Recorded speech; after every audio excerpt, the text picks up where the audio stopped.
With the new Power Rangers movie coming out and with the new Teenage Mutant Ninja Turtles movie coming out, I thought it'd be appropriate time to look at a very special episode of Power Rangers. I'm, of course, talking about the time the Teenage Mutant Ninja Turtles fought the Power Rangers. The episode we are looking at is called Shell Shocked, and it is Season 6, Episode 4 of Power Rangers in Space. Now, I love Power Rangers. My mum got me a yellow Power Ranger suit because she couldn't find a green one. And I wore that thing a lot. Until my cousins mocked me for wearing a girl's Power Ranger suit. So I stopped wearing it a lot. I wonder if I've still got that suit. And I loved Teenage Mutant Ninja Turtles. I had the car, I had the helicopter, I had all the turtles. Of course, none of them had their weapons because the pieces were this big and I was going to either swallow them or lose them. So you'd think the crossover between Turtles and Power Rangers it would be like a sexual awakening type moment for my young adolescent. Well, it's probably not the best way to put that. It was a big moment in my childhood. We'll just say that.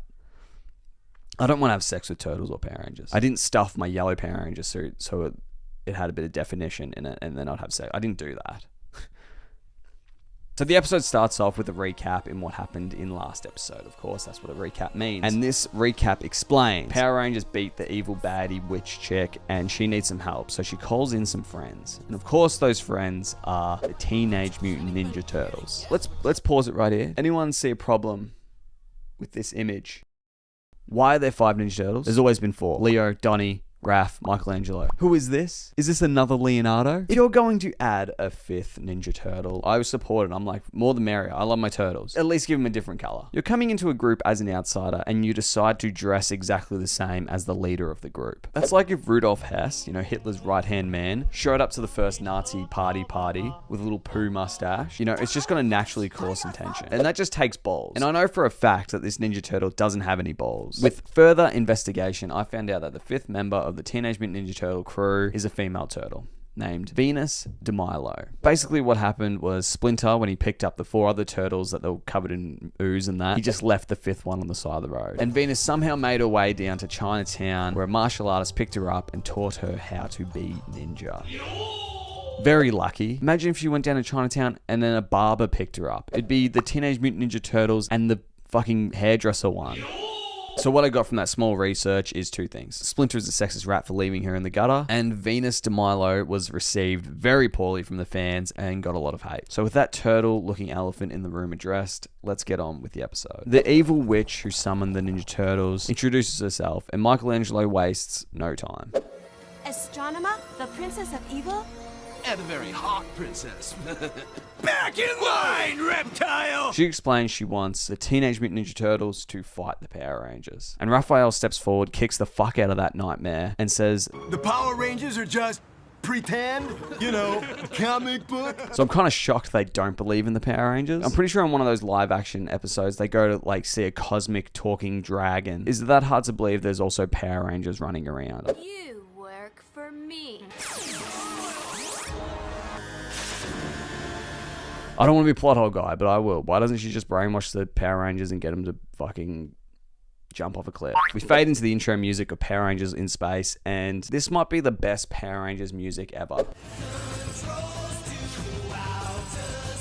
Like, it's really good. I can't play it all here, but just go listen to it for yourself. I don't think any other kid TV show beats it. And if it does, fucking comment it below because I want to hear that song. And this episode doesn't disappoint. They're instantly down their playground tubes. They've turned into the Power Rangers. They're flying around on their Silver Surfer surfboards, and they fight an enemy within the first 15 seconds of this episode. It's great. You have my full attention, Power Rangers. This feels like a fucking Mr. Beast YouTube video. The Rangers start a fight with a bad guy, and he's stealing power from a power plant. Classic bad guy behavior. The Red Ranger, who has just crazy long fucking hair in this season. How's it meant to fit in the helmet? Anyway, he summons his saber sword, does his classic 2-step Power Ranger jump to fight the enemy, and sparks start flying everywhere, and I love it. Every time a spark flies, it's like I'm getting injected with nostalgia. More sparks.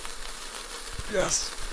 More nostalgia. The electric dude charges up some ball of electric bullshit and goes to throw it at the Power Rangers, but then 5 green beams of light come down and stop the ball and save the Power Rangers. I honestly didn't see this coming, but it turns out those green beams of light were the Ninja Turtles.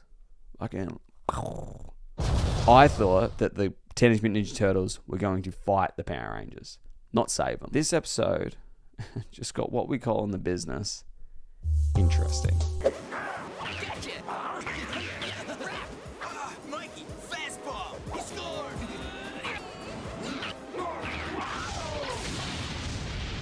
They throw around that ball of electricity like it's a fucking basketball at recess. I didn't know they had that power. But then again, I also don't really know the ways of the ninja.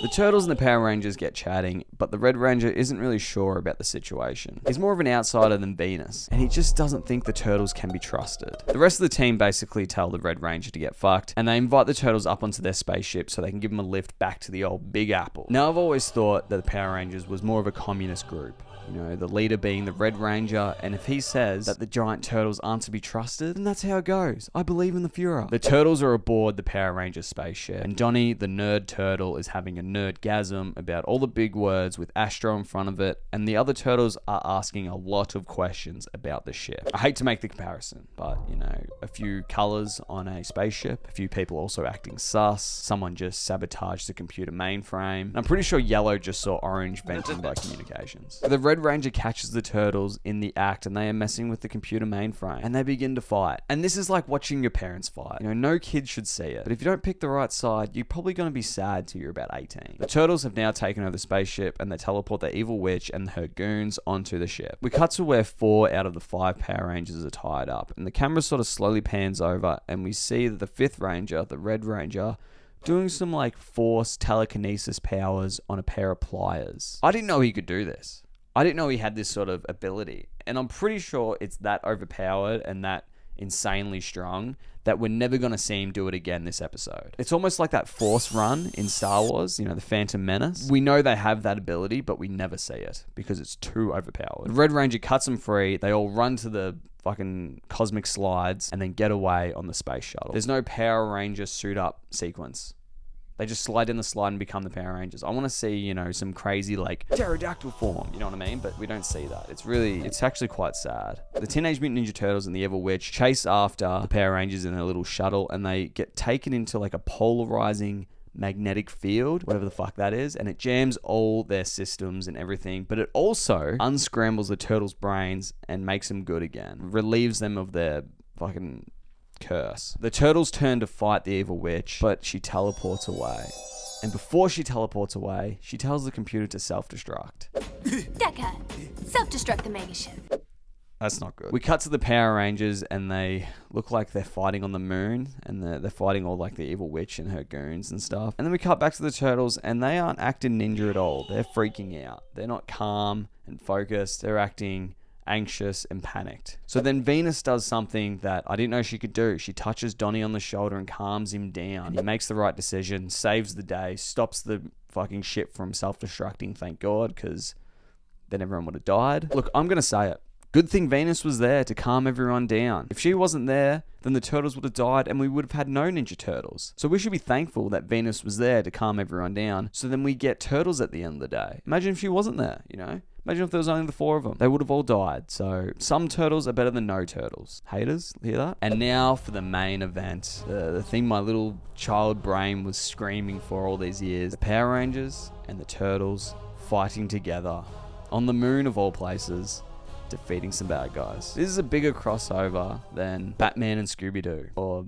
Supernatural and Scooby-Doo, or Johnny Bravo and Scooby-Doo, or Kiss and Scooby-Doo, or WrestleMania and Scooby-Doo, or Courage the Cowardly Dog and Scooby-Doo, or Scooby-Doo and more Scooby-Doo.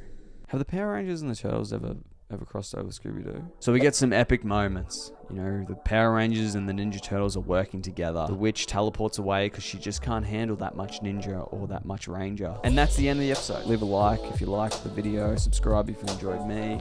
And I'll catch you all next week. Back in line, reptile!